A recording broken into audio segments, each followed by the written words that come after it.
Like den her video, hvis det er den langsomste opkørsel og de mest crunchy gear, du nogensinde har oplevet. Hej og velkommen til kanalen. Det her er det første video i dag. Så vi tog ud og køre noget mountainbike. Og så tænker jeg at fortælle lidt om, hvad kanalen kommer til at handle om, hvad jeg kommer til at lave videoer osv. Så håber jeg, at I vil følge med fremover. Så lad os gå klar til at komme ud og rulle. Jeg er sådan lidt panikken omkring mit dæktryk, så jeg tjekker det faktisk hver eneste gang, jeg skal ud og rulle. Så har jeg faktisk også lige sat de her Pedis tubeless ventiler på. Den ene er et valcore remover værktøj, og den anden det er faktisk en nippeltang. Så det er sgu egentlig meget smart. Nå. Vi er på vej ud til sporet Lynghøjsøerne på Roskilde. Jeg er lidt spændt på, hvordan min dropperpost den klarer det i dag, fordi jeg er godt nok begyndt at irritere mig lidt. Det er sådan en pro-koreak, der har sådan et boltsdesign. Og jeg havde ingen problemer med de første 400 km, og nu er den bare begyndt at slippe, altså bare der skulle afsted i dag. Ja, der gjorde den det igen. Sindssygt irriterende, altså den løsner så bare den bold der. Jeg har simpelthen styrtet for mange gange til ikke at køre med handsker. Så med handsker på, der har fået sten op i hånden, jeg skulle sidde og grave ud med en nål. Så det gider jeg simpelthen ikke bruge min tid på. Jeg er så sveder så meget på mine hænder, jeg har intet greb, hvis jeg kører uden handsker.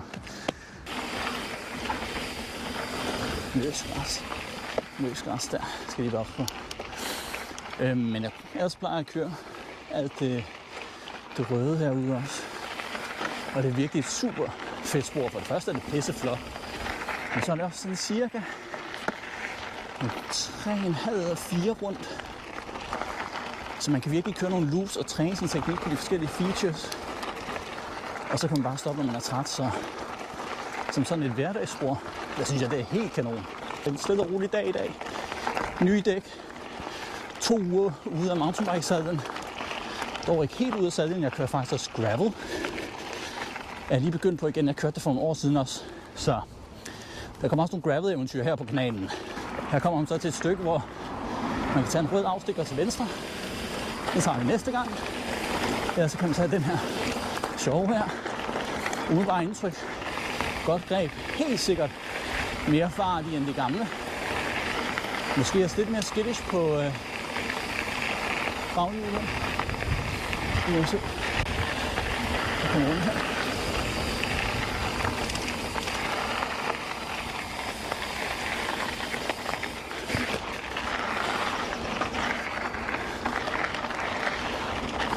Og her kan vi lige lave et lille hop. Og så rundt her. Ja. Og over den der. Den her. Så. Okay.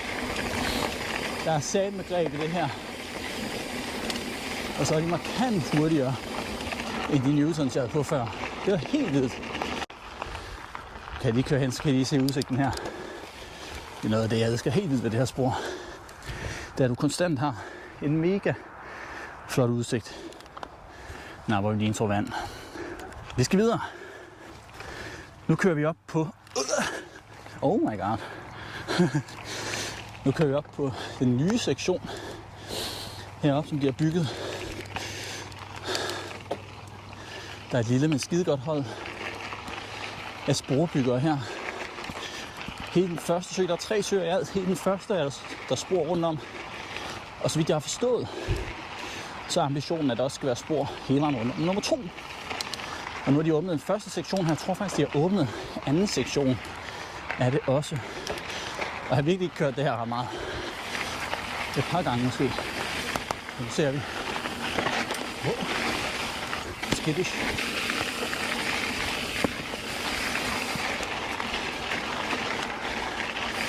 De her dæk giver mig virkelig fart på, som jeg ikke plejer her.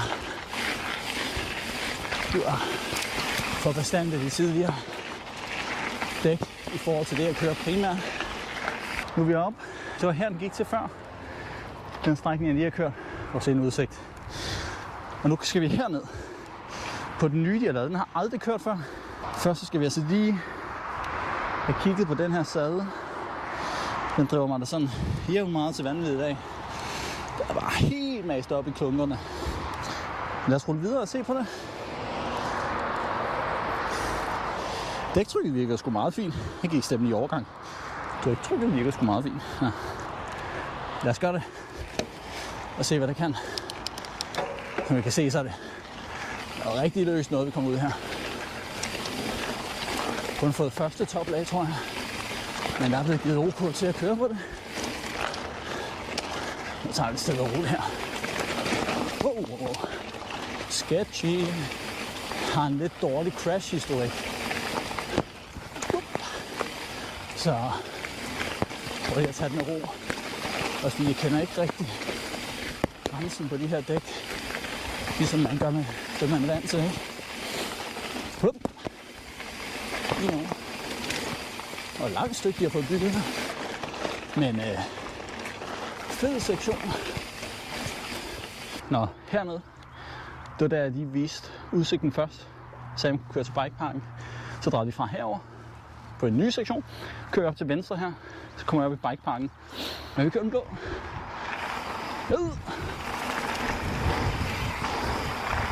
Jeg har meget mere fart på, end jeg plejer, kan jeg mærke, på grund af de her dæk. Slet ikke har lige så meget drag.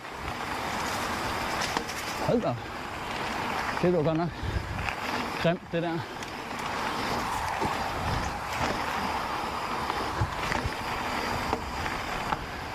har også godt mærke, at jeg kan køre 2 uger. Min vægtfordeling, den er helt over for os nu, når jeg kører landevej. / gravel. Skal jeg tage terminologierne i orden. Så jeg kan godt mærke. Lidt hop. Nu tager vi den røde opkørsel. Det er faktisk slet ikke så slem. Kommer lige lidt bredt op på den der. Så er det bare mos. Stram kæde hele vejen op. Ja, det er ikke så teknisk, den er bare lidt stejl. Så der kan de fleste være med. Hold op, jeg er forpustet. Burde ikke være så forpustet lige nu. Ja. Vi kører på. Så tager den blå her. Her skal man passe på. En krydservejning. Hvid hop. Kommer sådan en hvid nedkørsel her. Det faktisk er sjov. Helt noget sådan teknisk bare. Rundt i cyklen. Hold da. Så kan der godt være nogle store stængbusser der. Kom ned her, det kan man hoppe den simpelthen lidt. Eller rydde den, som jeg gjorde her. Ja, en nedkørsel, som er rød. Og den napper vi her, skal man lige vælge sin linje.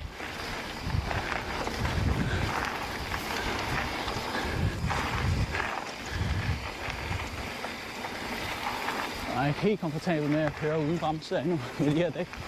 Den her går fint. Der er tæt der.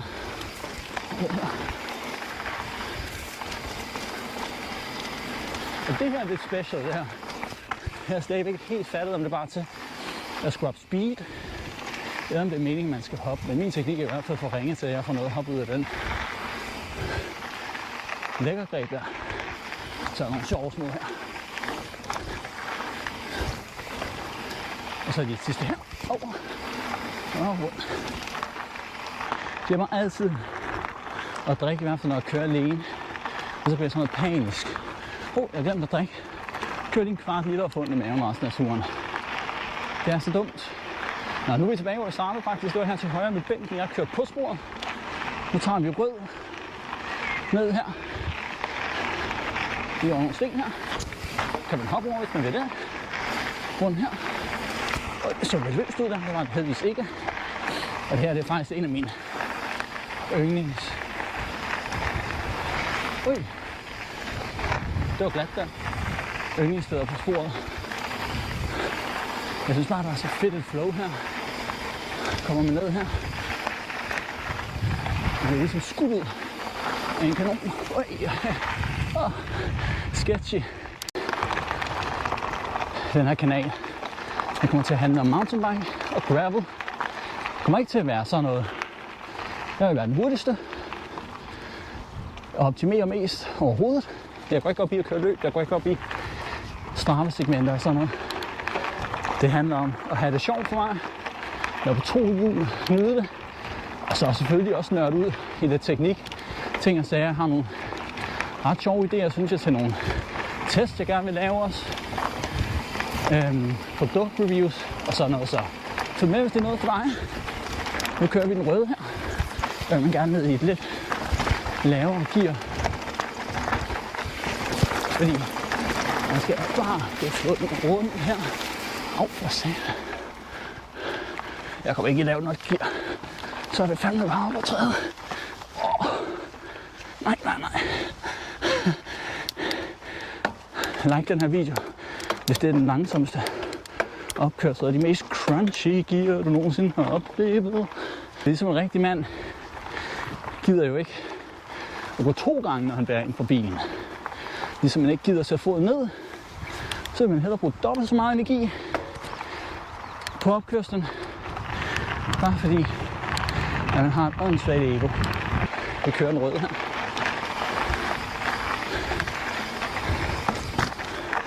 Og her vil man helst ikke understyre. For det har jeg gjort før. Og så kommer man på skovtur. Og så finder man ud af, at der er utrolig mange buske med tårne her i kanten. Øj, det bredt der. Og smad. Der er ikke noget kant her at lave fejl på. Kom lidt her.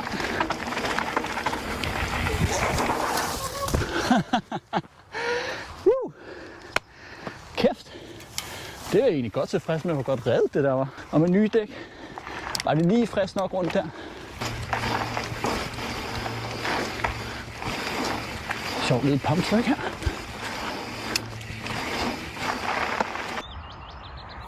Så er jeg allerede nået første hurdle med at lave de her videoer. Mit SD-kort, det er løbet tør. Jeg troede 32 GB, det var nok. Men åbenbart ikke. Jeg tror kun, jeg filmede hvad? Okay, filmede en halv time og sådan noget, men jeg må hellere finde på noget nyt. Men jeg tænkte, jeg kunne lige vise jer cyklen, jeg kører på. Jeg laver et reelt bike-check på et tidspunkt. Trek Roscoe. Jeg tror det er 2024. En størrelse large. Og så med de nye dæk på. Men det er banevarmt i dag, det er helt vildt. Jeg sveder som en hest. Jeg kører også altid med rygskjold. Og knæbeskytter. Det er bare en vane. Lidt ligesom hvis man kører motorcykel, det har jeg også gjort. Jeg tager man at sige, dress for the slide, not the ride. Og jeg har det med at styre en del. Og jeg har et barn, jeg har en kone, jeg også skal tage hensyn til, så jeg skal helt skændt hjem. Og så har jeg et arbejde, der skal passe. Så det er trade-offet. Men nu vil jeg køre videre. Jeg håber, at du har synes det er fedt at se med på den første video. Det er selvfølgelig altid lidt rocky at lave den første video.